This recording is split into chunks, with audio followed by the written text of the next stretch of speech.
Merhaba, SabancıDx'in YouTube kanalından yayınlanan Digital Minds Programına hoş geldiniz. Digital Minds'da The Day After Tomorrow temasıyla geleceğin teknolojilerini ele alıyoruz. Uluslararası alanda isim yapmış uzmanlarla gelecekte hangi teknolojilerin bizi beklediğini konuşuyoruz.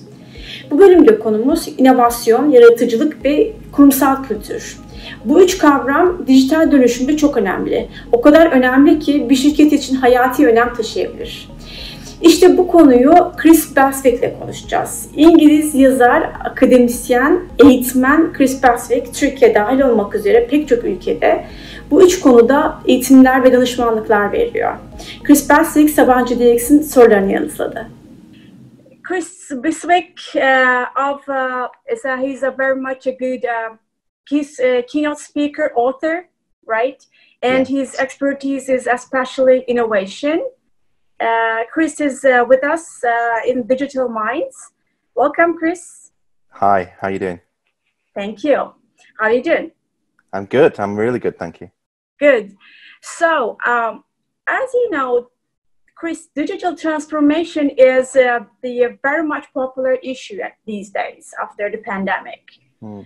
But we need to talk about the companies and how they will reshape their organizations, right, of digital transformation.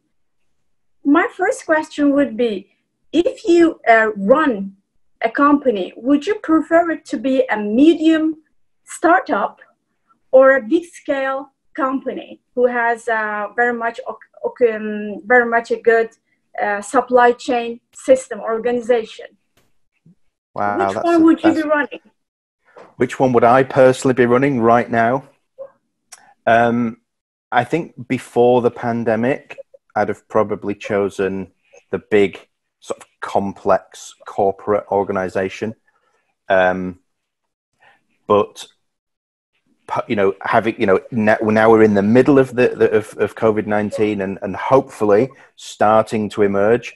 I think, given the things that we're going to have to do and the way that we have to work and how adaptable and creative we're going to need to be, I think I'd probably prefer a slightly smaller, more easily adaptable organization, because the change that organizations are going to have to make obviously gets more complex and bigger the larger and more complex the organization. So I think if I was leading an organization, I'd want, perfect time to be leading an organization that would be a lot easier to change and transform and adapt. So we need to bring out some kind of a conclusion with that. I mean, because having a medium scale startup has its own advantages and the big companies has theirs, right? But they need to reconsider reshaping. So how is that going to be? Well, that's the big question that every organization, I suppose, is asking themselves at the moment. But the challenges that the big global corporates have around how they're going to change what they do, they're the big questions that we're helping CEOs and senior teams answer at the moment. And they are incredibly complex. We've had this huge shift to work from home or remote working.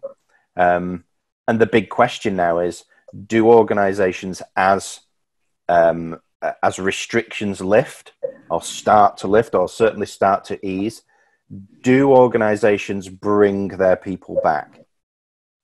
Do we go back to a similar way of working as we did before, where we all migrate on a every day into an office and work with our colleagues? And the reality is, I don't think any of us see that we will return fully back to that. What none of us know yet, though, is, will we return to 50% of what we did before? Where on the scale will we return back to? One of the challenges, though, that I see and I'm having conversations about at the moment is a lot of organizations see themselves not really returning back to that, thousands of people in a head office in a city centre somewhere. And remote working and working from home has proved to be doable. I mean, think about asking before the pandemic, think about asking a big global corporate with offices all over the world with 50,000 employees. Imagine having the conversation in, let's say, in January this year. We think we should close our offices and all our people should work from home. You know, the people around the boardroom at the top of the organization would have laughed just at the thought of that. And yet, as soon as lockdown hit in the middle of March, within a week or two, organizations all over the planet had completely shifted to work from home. So, you know, if there is any good to come out of this situation, it's shown organizations that they can completely transform the way they work, and they can actually do it relatively easily. So I think what we're going to see is this real blend of working from home and working in the office, but the office will become a completely different, redesigned place. I think offices, for me, will become less about going there to do your job and do work, and more about going there specifically to collaborate and work on projects and maybe innovation that requires you to work in a creative team. So I think we'll see the use of offices being redesigned and reshaped, and also the office spaces themselves completely redesigned for a different purpose. So I think it's going to be really interesting over the next 6 to 12 months to see how that works. And the reason why I say that is I think most companies can still perform their core business and do what they need to do with people working from home or working remotely. But when we come to the subject of innovation and solving really wicked problems, really big systemic challenges, that absolutely depends on people working together and collaborating and being in the same physical room, not the same chat room or the same Zoom room, the same physical room.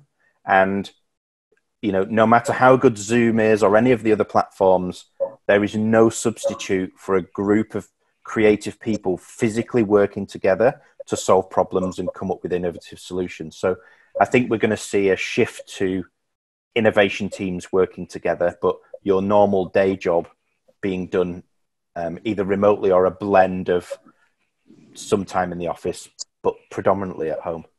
Mm-hmm. What about the innovation and creativity part of the story? Because I know you are telling in your speeches, or you're suggesting business people that creativity is a key word to move forward, and as well innovation. So how does it take part in both parties, if you are a small company or a very much big scale company? Because we see, you know, the famous word agility. We see that small companies are acting more quickly to get along with the situation. However, as you say, when the organization is very much complex, it's hard to do so. So where are we going in this part of the story? So on the point of creativity, you're right. Creativity has been proven, and there's been a huge amount of research done on this, and a lot of studies around the importance of creativity. And we know that, you know, if we want to innovate as organizations, and if we want innovation to be, you know, we talk about innovation being an outcome, or the outcome of lots and lots of different things. And one of those things, one of those ingredients is creativity. And there's been numerous research studies to show how important creativity is. And specifically, we know creativity is a really important trait for leading in this time, not just through the pandemic, but leadership in general, in order to drive innovation and drive the kind of growth and value that organizations want. Leadership needs to be, or creativity needs to be part of leadership. So we know those behaviors and those mindsets are important. organizations, big complex ones, will always struggle with this question of why can't we act and behave like a startup? You know, we look at startups and small entrepreneurial companies being more adaptable, being more agile, being quicker, being more creative. And as a big company, why can't we behave like that? And one of the challenges is, and one of the things that I work with senior teams to do is, big complex organizations will never ever be a big version of a startup, right? It's just too complex. You have too many layers, too many people, too many different agendas, too many divisions and business units. That complexity of becoming a big organization by default makes it impossible to operate like a startup or a small fast growth business. But what big complex organizations can do is act as a collective of startups. So each business unit or each department can behave entrepreneurially in its own right, in its own context, with its own innovation agenda and its own strategy. And that's how we teach organizations, big ones, to act in a more agile entrepreneurial way. We teach them to behave like a collection of smaller groups and smaller entities. And that way they're able to be more adaptable and more agile and more creative and ultimately more innovative. Actually, we started to see what you're saying in the global scale, right?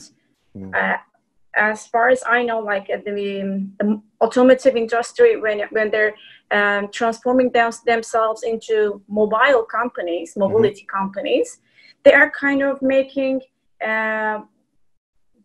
emerge with other countries and merge with other companies, and they buy startups, and they are kind of in that a new organization is coming out.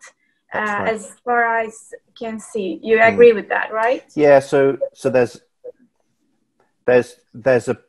positive and negatives to the way that some big companies have approached innovation.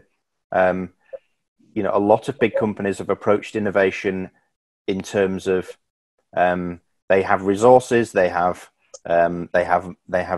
money, and they have the budget to acquire startups, and you know, their innovation strategy is purely around acquiring the small, creative, fast growth businesses. And in many cases that works, but also in many cases it doesn't work, because unless the big organization is prepared and is set up and structured to allow that smaller startup or fast growth business to maintain the very reason why the big company bought it in the first place, what typically happens is the small company gets acquired and then it gets crushed and enveloped by the big company. The big company culture comes in, the big company processes come in, and very soon the very reason why you bought that startup has disappeared. And we've seen numerous cases of that around the world. And it's, you know, it's a really poor innovation strategy, because you're basically buying the technology or the thing that that company has built. What you should be buying is why it built it, how it built it, the ingenuity and the creativity of the people that created it, you know, that talent and that innovativeness. That's what they should be buying. And they focus typically too much on the product that that company sells or has made, rather than the people and the team and the culture that created it. So you have to approach it with a real strategic focus on, why do we want to acquire that startup, and what do we need from it to make the bigger organization better?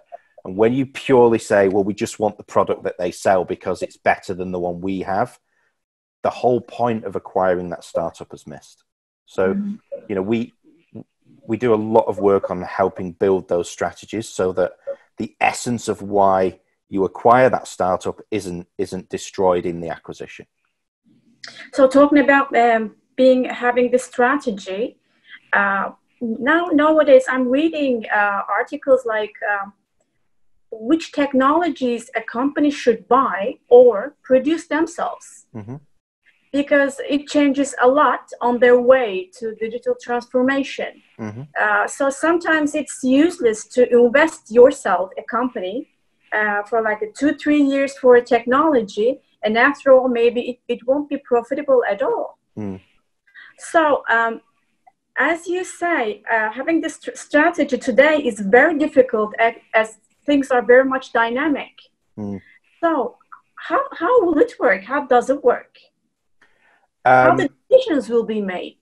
I mean, according to what? So one of the challenges is that technology, like you say, is moving so fast, right? And depending on what market a certain organization is, and depending where it wants to go and what its growth strategy is, should really depend on whether it adopts technology or whether it tries to build its own technology. And the variables are huge. It depends on how mature that organization is, what its innovation capability is, whether it's capable of developing, technologies to the right level, and at the right pace, at the right speed, versus do they acquire an organization, or do they just simply buy that technology in or lease it, or, if it's a SaaS product or whatever. And it all depends on the current innovation maturity of that organization and what its growth strategy is.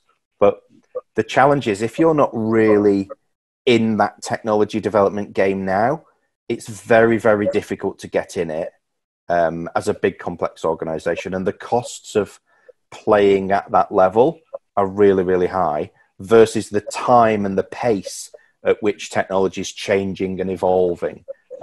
So, these are real fundamental strategic questions that organizations have got to get better at making decisions on, because they're crucial at the moment. So how does the leadership play a role in this critical role? I mean, in this critical situation, because as you say, the surveys say the leaders are kind of reluctant to act according to technology.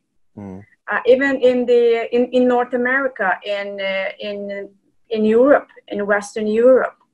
So how does a leader act? I mean, should he or she leave the chair, or leave the comfort zone of the chair? What do you recommend? Yeah, so a huge amount of my work is focused on leadership and leadership development around innovation. And one of the key challenges that we still see, even in really established big global organizations, and I won't name some of the client names, but big global companies that everyone will know, there's still a real disconnect at senior leadership level around innovation strategy. So most organizations at that level still don't have an innovation strategy.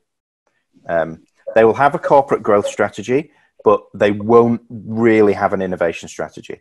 So they won't really have, they won't have mapped out which technologies they think they need to embrace and how they're going to embrace them. Do they build? Do they acquire? Do they adopt?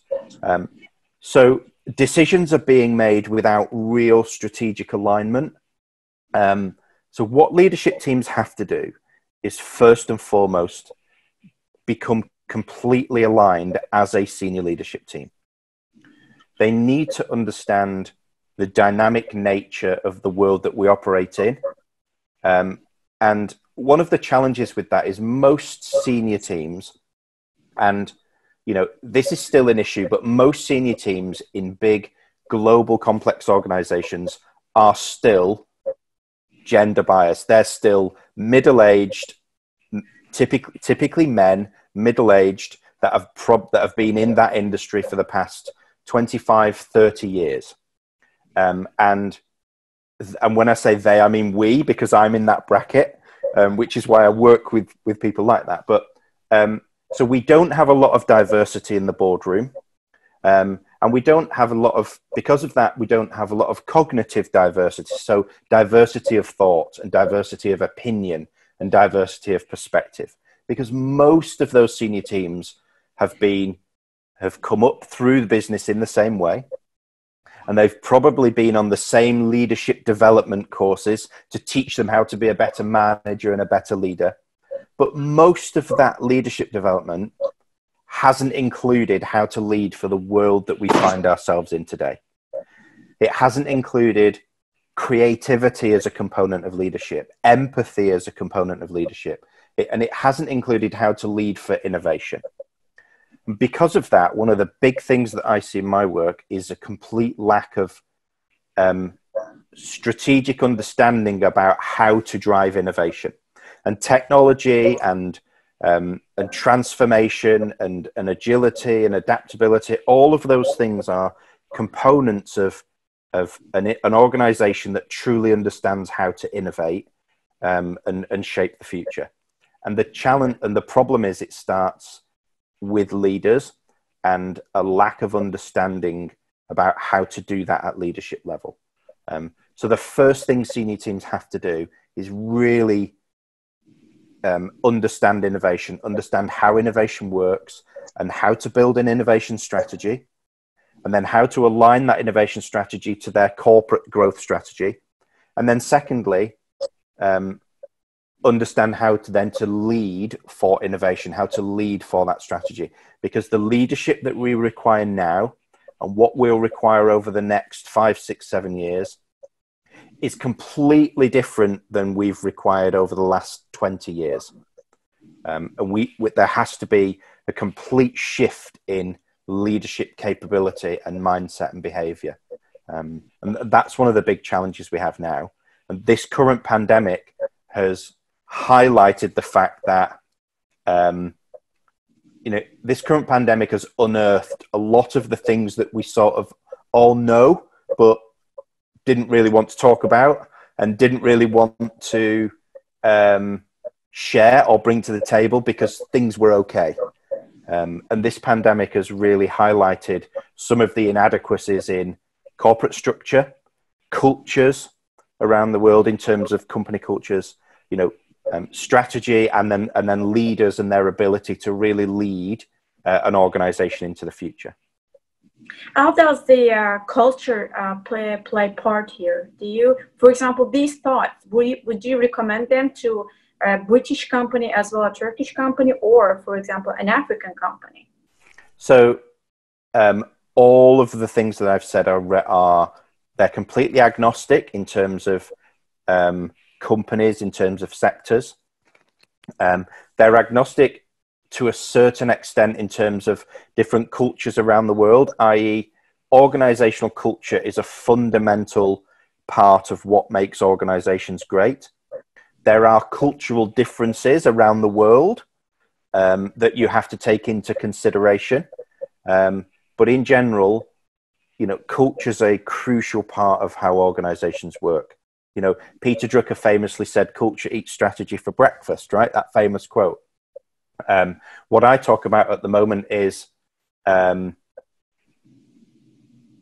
let's say, before Lehman Brothers for me was a real catalyst. It was almost, and I'm not comparing, the Lehman Brothers crash to COVID-19 because, both have had a massive financial and global impact, but, one of them substantially has meant a loss of life on a global scale. So I'm not going to compare them in that sense, but I compare them in terms of two big events that have changed how we lead and run businesses. And before before Lehman Brothers, the world was a lot more predictable and it was a lot more linear. And I think then Peter Drucker's quote, culture eats strategy for breakfast, was absolutely spot on. I think now, the phrase that I use now is strategy, leadership, and culture need to eat breakfast together.